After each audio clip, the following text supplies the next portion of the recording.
இப்போ நம்ம என்ன பார்க்க போகிறோம்னு பார்த்தீங்கன்னா பாருங்கள், செல்ஃபி ஸ்டிக் R1 இதை பற்றி தான் நம்ம பார்க்க போகிறோம்.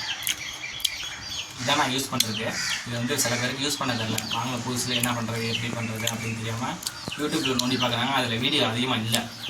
பாருங்கள், உங்களுக்காக நான் எடுத்து பண்ணுறேன் பார்க்குறேன். இது சும்மா இது வந்து இதுக்காண்டி போடுவாங்க, இது மாதிரி பண்ணணும் இது மாதிரி பண்ணணும், இது அவ்வளோதான் தெரியாது உங்களுக்கு. இந்த ஸ்டிக் தான் நான் யூஸ் பண்ணுறது. செல்ஃபி ஸ்டிக் R1 சொல்லுவாங்க. பாருங்கள், இவ்வளோ தூரம் வரையும் வரும். இதில் ஒரு ரிமோட் கண்ட்ரோல் இருக்குது.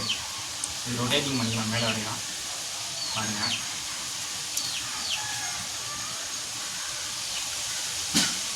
ஃபோனே வச்சு காட்டுறாங்க உங்களுக்கு.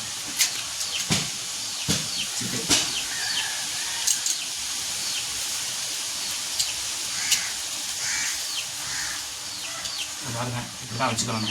இப்படி ஆன் பண்ணிவிட்டு கீழே ரொட்டேட்டிங் இருக்கும். நீங்கள் 2 வாட்டி 3 வாட்டி ப்ரெஸ் பண்ணிட்டீங்கன்னா ஆட்டோமேட்டிக்காக கீழே எடுத்துக்கலாம். இப்படி வச்சுட்டு இந்த ரிமோட் இருக்குல்ல, இதுதான் சில பேருக்கு தெரியாது. இதுக்கு தான் நான் எடுத்தது இந்த வீடியோ. இதை எடுத்துகிட்டு இந்த ஃபோனுக்கு முன்னாடி லாங் ப்ரெஸ் பண்ணணும்.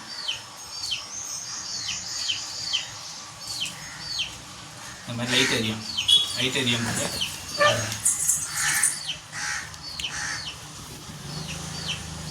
லைட் எரியுங்களா, இந்த மாதிரி லைட் எரியும். அப்புறம் வந்து ஃபோன் செட்டிங்கில் போயிட்டு ப்ளூடூத் ஆன் பண்ணிக்கிட்டு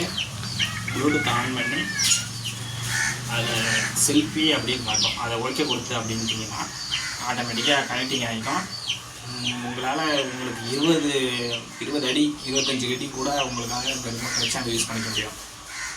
ஹை ஃப்ரெண்ட்ஸ், இதோட முடிஞ்சிச்சு. இந்த வீடியோ வந்து இந்த ரிமோட்டுக்காக தான் நான் போட்டது. சில பேருக்கு யூஸ் பண்ண தெரியாது. பிடிச்சிருந்தா லைக் பண்ணுங்கள், ஷேர் பண்ணுங்கள், சப்ஸ்கிரைப் பண்ணுங்கள், கமெண்ட் பண்ணுங்கள்.